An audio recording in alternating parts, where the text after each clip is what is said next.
بسم اللہ الرحمن الرحیم صلی اللہ تعالی علی محمد صلی اللہ تعالی علیہ وسلم۔ کتاب الطہارت۔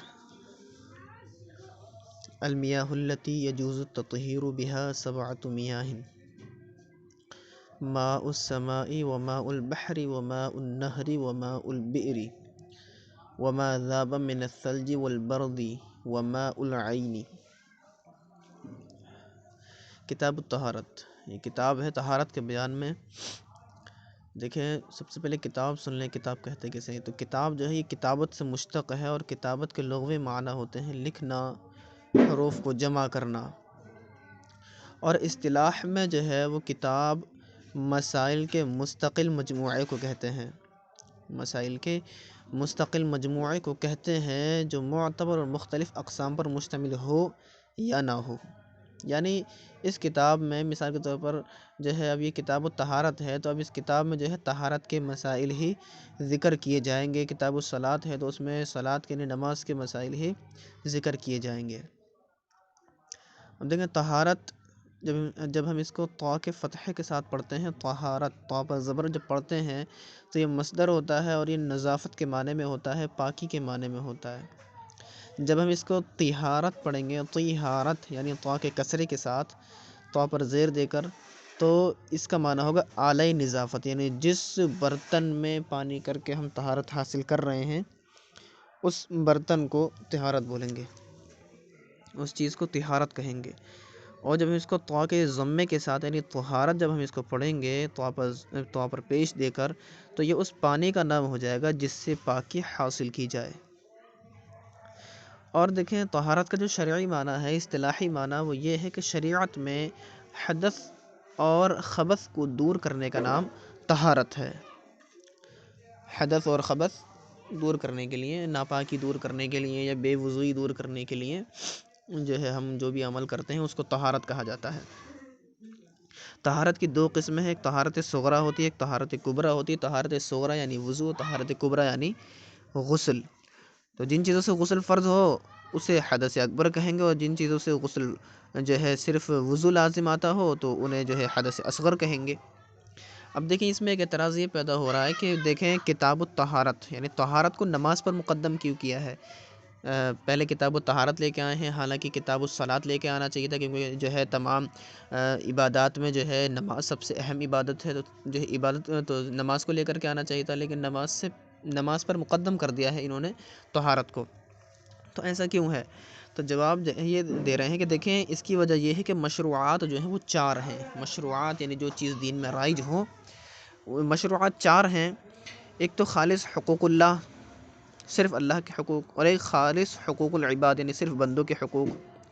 پھر تیسرا ہے دونوں جمع ہو جائیں مگر حق اللہ غالب ہو، یعنی اللہ کی حقوق اللہ بھی موجود ہو، حقوق العباد بھی موجود ہو، لیکن حقوق اللہ جو ہیں یہ غالب آ جائیں، یہ زیادہ ہوں۔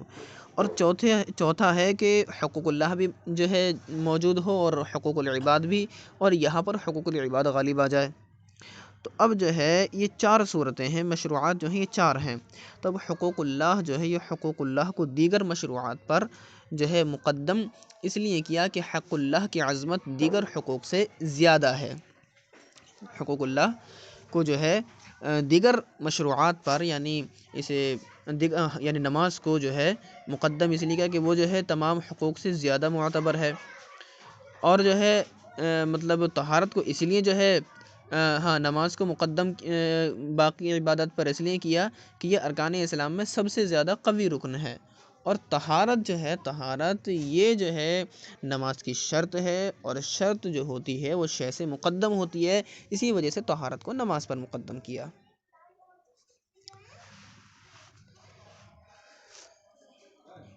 ترجمہ دیکھ لیں اس کا۔ المیاہ التی یجوز التطہیر بها سبعۃ میاہ۔ المیاہ یہ ماء ان کی جمع ہے، اس کا معنی آتا ہے پانی، بہت سارے پانی۔ وہ پانی التی یجوز التطہیر بها، یجوز جائز ہے، التطہیر بها جن سے پاکی حاصل کرنا، وہ پانی کہ جن سے پاکی حاصل کرنا جائز ہے۔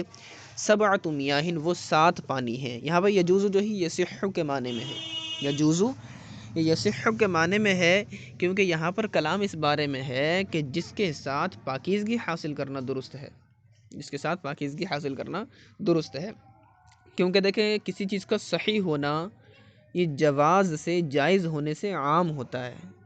مثال کے طور پر اگر کسی نے غیر کے کسی اور کے پانی سے وضو کر لیا اس کی بغیر اجازت کے، اور وہ جو شخص ہے اس نے وہ پانی جو ہے اپنے پینے کے لیے رکھا ہوا یا کسی اور کام کے لیے رکھ لیا، ہم نے جو ہے بغیر اس کی اجازت کے اٹھا کے وضو کر لیا، تو حالانکہ اس پانی سے وضو کرنا صحیح تو ہے، صحیح ہے وضو کرنا اس سے، لیکن جائز نہیں ہے ہمارے لیے ایسا کام کرنا، ایسا کیونکہ بغیر اجازت کے لے لیا اس سے ہم نے، تو جائز نہیں ہے۔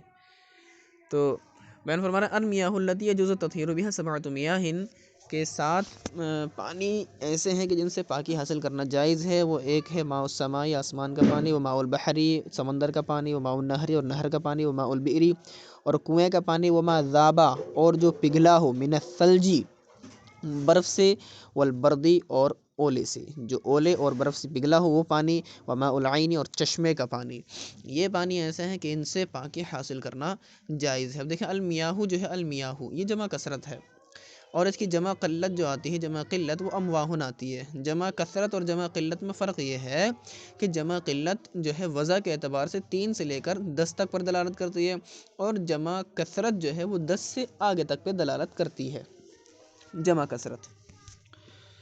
تو دیکھیں یہاں تک ہو گیا ترجمہ، آگے دیکھیں ثم المیاہ علی 5 اقسام، پھر پانی کی 5 قسمیں ہیں۔ ثم المیاہ، ثم مانے پھر، المیاہ مانے پانی، علی 5 اقسام 5 اقسام پر ہے، 5 مانے 5، اقسام مانے اقسام، پھر پانی 5 قسموں پر ہے۔ نمبر 1 طاہر، پاک ہو، مطہر اور پاک کرنے والا ہو۔ طاہر یہ لازم ہے اور مطہر یہ متعدی ہے۔ طاہر پاک ہو، مطہر پاک کرنے والا ہو، غیر مکروہ مکروہ نہ ہو، پانی کیا ہو، پاک ہو، پاک کرنے والا ہو لیکن مکروہ نہ ہو۔